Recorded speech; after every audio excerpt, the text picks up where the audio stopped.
Bon, les amis, bonjour. J'espère que vous allez super bien et que vous avez passé une belle nuit. D'abord, avant de commencer, pour ceux qui ne sont pas encore abonnés, je vous en prie, abonnez-vous. Et de deux, désolé pour les bruits que vous allez entendre parce que bon, c'est la journée. Hier, j'ai pas pu faire le débrief. Pourquoi? Parce que j'avais pas assez de lumière. Donc, je trouvais que c'était un peu trop noir. Du coup, j'ai pas fait la vidéo. Donc, voilà, aujourd'hui, je fais la vidéo. J'espère que vous allez l'apprécier. J'ai activé le mode réduction de bruit. J'espère vraiment que ça va réduire le bruit qu'il y a aux alentours. Bon, et le Real Madrid qui l'emporte à Bergame 3-2 contre l'Atlanta. But de Mbappé, Bellingham et tout ce que vous voulez. Bon, en gros, c'était un beau match. Un beau match plaisant. Moi, j'ai vraiment aimé ce match parce que il y a quand même longtemps, on a vu ce Real Madrid jouer de la sorte, surtout en Ligue des Champions. Parce que comme je disais tantôt, avec l'effectif qu'ils ont et les blessures, bon, les blessures, je vais en parler plus tard dans la vidéo, et ce n'était pas vraiment évident. Ils arrivent quand même à s'en sortir 3-2, sur un score 3-2. Et moi, perso, Mbappé, j'aurais aimé qu'il termine le match, mais bon, il se blesse et puis il n'a pas pu jouer jusqu'à la fin. Mais Mbappé, belle réaction de sa part. Dès l'entame du match, tu sentais déjà que il était inspiré, il était venu pour jouer, il avait envie de faire la différence. Hein? Comme dans les grands soirs de Ligue des Champions, quand les grands joueurs se fâchent, se lèvent et se disent, bon, aujourd'hui, moi, je prends en compte les choses, je vais démontrer que je suis le plus fort et que je fais partie de l'un des meilleurs. Donc, Mbappé qui claque un but, comme il a l'habitude de le mettre. Il faut voir même l'exécution, euh, comment il oriente le corps, comment il y va, comment il frappe. Une frappe vraiment sèche, hein? Ça va dedans. Pas de pitié. Il voulait tuer le gardien. Et puis voilà. En vrai, le match du Real, moi, je l'apprécie. Pourquoi? Parce que dès l'entame, tu sens qu'il y avait tu sentais une équipe qui avait envie de gagner. Il n'y a qu'à voir même dans les toqués, dans les touches de balle, les passes, la progression vers l'avant. Ils sont rentrés de manière agressive, agressive vraiment, hein, jusqu'à un moment donné du match où ça a un peu baissé en intensité. Mais bon, ils n'ont pas lâché prise. On sentait quand même une équipe qui avait envie de gagner. Quand bien même ils encaissent deux buts. Penalty de Chouameni sur la fin de la première mi-temps. Bon, ce genre de geste, tu ne peux pas vraiment l'anticiper parce que à chaque fois on allume nos caméras, on taille Chouameni, on dit qu'il n'est pas au niveau, qu'il n'est pas fort, tout ça. Mais bon, il fait ce qu'il a à faire, surtout en défense centrale, parce que c'est comme je le disais tantôt avec un ami, Chouameni en défense centrale, je sens qu'il est un peu plus serein que quand il est au milieu de terrain. Parce qu'il sait qu'il n'y a personne derrière lui, donc il est un peu plus free et il joue tranquillement. Bon, quand bien même il y a des moments donnés où c'est un peu plus compliqué. Et Asensio, j'aimerais bien le voir plus titulaire, mais bon, il faut respecter la hiérarchie. Vous le savez déjà, je ne vais pas vous faire un dessin. Chouameni, la saison surpassée, vous vous souvenez, quand il disait que non, lui n'était pas venu pour être une duple, il n'est pas venu pour être la doublure de quelqu'un, donc il fallait qu'il soit titulaire. Donc Chouameni, le problème avec Chouameni, c'est quoi? Quand il est en forme, s'il n'est pas blessé, rassurez-vous, bon, le moto, rassurez-vous, quand Chouameni, il est en forme, il doit jouer. Ça là, c'est signé, c'est écrit noir sur blanc. Chouameni, il doit jouer. Même s'il faut le mettre en défense centrale ou en neuf, il va jouer. Donc voilà, et Chouameni qui fait pas un mauvais match, il fait un bon match pour moi. Et Rudiger aussi, coriace, solide. Et lui, dès que t'es là, j'ai pas compris parce que le match commence, il y a une séquence de jeu là où Rudiger, il s'énerve carrément contre le petit, alors que le petit ne lui a rien fait. Mais bon, c'est une manière de marquer son territoire et les grands défenseurs ont l'habitude de le faire. Même moi, je le fais au terrain, quand bien même je suis pas un grand défenseur, comme eux, je le fais quand même. Ouais, ce truc-là où, en fait, c'est un jeu psychologique. T'es pas énervé, mais tu fais semblant d'être énervé pour marquer ton territoire, pour montrer à l'autre que tu es agressif. Donc, c'est un peu ça. Vasquez, voilà, plus ou moins, Vasquez, lui, il a souffert. Il a souffert vraiment avec Lookman, parce que vraiment, Lookman, c'est un cas. Franchement, ce gars, en tant qu'ailier, il fait partie des ailiers, vraiment, hein, des ailiers actuellement, des ailiers gauche qui sont vraiment dangereux sur l'aile. On ne peut pas allumer la caméra aujourd'hui et dire que Lookman a été bouffé ou bien qu'il a été éteint. Non, non, non. Il a fait un match incroyable. Et regardez le but même qu'il met. Bon, Deketelare aussi qui met son penalty bien croisé. Même si Courtois allait sur le côté, il ne pourrait pas prendre cette balle. Parce que c'est bien centré, c'est carrément dans le fond, quoi.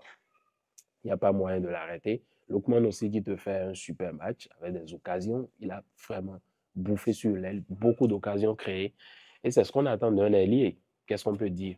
Voilà, de l'autre côté, tu as Fran Garcia aussi, et en tant que latéral, qui fait un bon match. Moi, je vous l'ai déjà dit, Fran Garcia, c'est quelqu'un de solide, quand bien même beaucoup de Madrilènes le critiquent, disent non, Fran Garcia n'a pas le niveau pour jouer à Madrid. Mais moi, je trouve que c'est un gars qui progresse. Il est bien, il est bon, il est fort. Il suffit de lui faire confiance et vous allez voir ce qu'il peut vous créer. Après, vous avez Ceballos qui fait aussi un bon match. Valverde aussi, comme d'habitude. Et là, maintenant, on va passer à la minute Bellingham. Parce que oui, Bellingham, moi, ça commence à me fatiguer. Mais c'est comme je le disais la saison passée. Je change le nom de ma chaîne, chaîne qui débriefe les matchs de Bellingham. Sur Bellingham, je pourrais faire 10 minutes là maintenant. Là maintenant, sur place. Je fais 10 minutes rien qu'à parler de Bellingham. Combien de fois dois-je vous le dire? Il est fort. Combien de fois dois-je vous avouer que ce petit, il est fort? Il est très fort. Il y en a qui vont dire, OK, il est milieu offensif, on sait qu'il est milieu offensif et tout. Mais en fait, c'est le football d'aujourd'hui, ça. On a des joueurs hybrides. Bellingham, c'est un joueur hybride. Mais c'est incroyable ce qu'il fait. Dites-moi, vous, dans les commentaires, en quoi il n'est pas bon. Dites-moi. Dans la gestuelle, fin de corps, conduite de balle, progression vers l'avant, intelligence de jeu, les passes, il joue bien du pied droit, il joue bien du pied gauche. Il a aussi bon têteur. Qu'est-ce qu'on dit aujourd'hui de Bellingham? Un joueur hybride total. Là, maintenant, tu ne peux pas dire, OK, il joue à telle position. En fait, c'est son poste, ça ou rien. Comme on avait l'habitude avant, avec des joueurs comme Lampard, Gérard, où tu savais leur position textuellement, quoi. Les gars comme Xavi, Iniesta, tu savais à quoi ils jouent, quel est leur numéro et qu'est-ce qu'ils font sur le terrain. Mais là, tu as des joueurs comme Bellingham où tu ne peux même pas le situer parce qu'il fait tout. C'est un joueur hybride. Maintenant, tu fais quoi au final? Et vous voyez là, l'association, hier, elle était parfaite. Bellingham, Vini et Mbappé, ça allait, même si Mbappé n'a fait que 31 minutes sur le terrain. J'aurais aimé qu'il termine ce match, mais il se blesse. Et la blessure, on va en parler tout à l'heure. Mais Vini, voilà aussi Vini que j'oubliais. Vini qui n'a pas besoin de beaucoup d'occasions. Dans le match, on sentait il manquait un peu de finesse dans son truc, il perdait des balles, tout ça, etc. Mais il n'a fallu que d'une seule erreur. Et regardez même ce qui se passe. Quand je vous dis que c'est l'équipe de Dieu, vous ne me comprenez pas. Comment Ederson là, ou bien c'est Ederson il s'appelle, je crois. Comment il commet cette erreur-là? Et il habilite, parce qu'il n'est pas hors jeu. Il y a l'avion qui passe. Et il y a Vinicius qui va et qui croise. Il ne contrôle même pas la balle.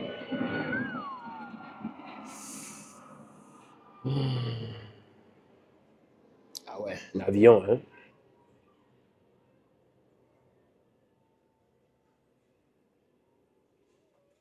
Ok, c'est passé. Donc là, vous avez Vinicius qui ne contrôle même pas la balle et qui la croise directement. Quelle exécution impeccable. Bon, après, Rodrigo aussi, qui ne fait pas un mauvais match. Est-ce que Rodrigo, il a joué? Je ne me souviens plus trop. Bon, vous allez me dire dans les commentaires, je suis un peu embrouillé. Mais beau match quand même du Real. Maintenant, on va parler des blessures. Maintenant, Pintus. On ne sait pas ce qui se passe dernièrement avec Pintus, mais la préparation physique des joueurs du Real laisse à désirer. Franchement, hein, ça laisse à désirer. Je ne sais pas vous, mais dites-moi dans les commentaires. Mais comme j'en parlais avec un ami, et je pense que je sais pourquoi ce genre de choses arrivent. Vous savez pourquoi? Ok, regardez un peu l'accumulation des matchs que les joueurs ont actuellement, le nombre de compétitions qui sont inventées pour que les joueurs jouent et tout. Là, maintenant, il y a le mondial des clubs dont ils ont fait le tirage au sort dernièrement, qui va se jouer en juin, tout ça. Donc, on est dans un cycle, on est dans un monde où actuellement les joueurs ont des matchs chaque 3 jours. Ils font que jouer chaque 3 jours. Et ça s'accumule. Et le truc, c'est quoi? C'est que Tout ça, c'est économique, c'est financier. Tout est lié à l'argent. Donc, vous avez des joueurs maintenant qui perdent en qualité. Et c'est comme j'en parlais avec un ami, hein, et je lui disais que bientôt, les joueurs ne feront pas plus de 30 ans. Ils ne passeront pas les 30 ans. Vous voyez un peu comme des gars comme Modric qui sont là, qui ont 39 ans, des Ronaldo 39 ans, Messi 37 ans et qui jouent toujours au niveau, même s'ils sont dans une autre ligue. Il y a des joueurs qui sont là à 37, 36, 39 piges, 38 piges et qui jouent toujours au haut niveau et qui ont eu une longue carrière. Vous imaginez, ils ont une longue carrière. Mais avec les joueurs qu'on a actuellement, vous allez voir qu'ils feront juste le maxi, ils vont encaisser le pactole et déjà à 30 ans, ils sont déjà hors circuit. Je vous assure, c'est ce qui va se passer. Et chaque 2-3 jours, chaque 3, entre 4 à 5 matchs, 6 matchs, il y a toujours des blessures. Ouais, là, il y a Mbappé qui se blesse. On espère que ce n'est pas quelque chose de grave. Je n'ai pas encore vu les infos pour savoir ce qu'il a, si c'est une surcharge musculaire ou si c'est autre chose. Je n'ai pas encore vu. Et vous avez des joueurs qui se blessent pratiquement, qui n'arrivent plus à vous aligner. Et 30 matchs. Je vois qu'ils se blessent déjà à 6-7 matchs. Pourquoi? Parce que l'accumulation de matchs, elle est trop. Et là aussi, on ne va pas rejeter la faute sur d'autres. C'est quand même eux aussi leur faute parce qu'ils veulent plus d'argent, ils veulent plus de contrats pub, ils veulent plus de trucs. Donc c'est un peu ça. Quand vous avez des transferts qui avoisinent des 120, 150, 175, 200 millions comme on l'a eu, 222 millions comme on l'a eu avec Neymar et tout, il faut attendre à ce que ce ne soit pas gratuit derrière. Donc, c'est un peu les conséquences de tout ce qu'on est en train de voir là avec les blessures. Et en vrai, ça réduit la qualité de football qu'on suit. Ça réduit franchement la qualité du football qu'on suit. Mais bon, voilà. Félicitations au Real Madrid qui encaisse des points. Parce que quand même, hein, c'est quand même Madrid. Il faut se gérer. Hein. On veut pas des adversaires qui se jouent les éclatasses et qui après se font éliminer. Non, on veut de la compétition jusqu'à la fin, jusqu'à où il le faut. Parce que c'est bon pour nous, c'est bon pour le spectacle, c'est bon pour tous ceux qui aiment le football. Donc, c'est un peu ça. Beau match de Madrid qui gère et qui gagne. Et Mbappé qu'on aurait aimé voir plus. Mais bon, il sort sur blessure. Vinicius, plus ou moins. Et Bellingham, toujours impeccable, incroyable. Un milieu hybride qui fait tout. Gauche, droite, aller-retour, devant, derrière, recto, verso. Il te marque les buts comme il veut. Bon, qu'est-ce que tu peux dire? C'est tout. Félicitations aux Madrilènes. Surtout, n'oubliez pas de me dire dans les commentaires vos avis, ce que vous avez pensé du match, vos tops, vos flops, ainsi de suite. Et puis, voilà. Allez, les gars. Aïe, un petit qui est tombé là. Bon, c'est un risque du métier. Ça fait partie du processus. Allez, les gars, c'était tout. Bien de choses à vous et peace. Je ne veux pas se lever.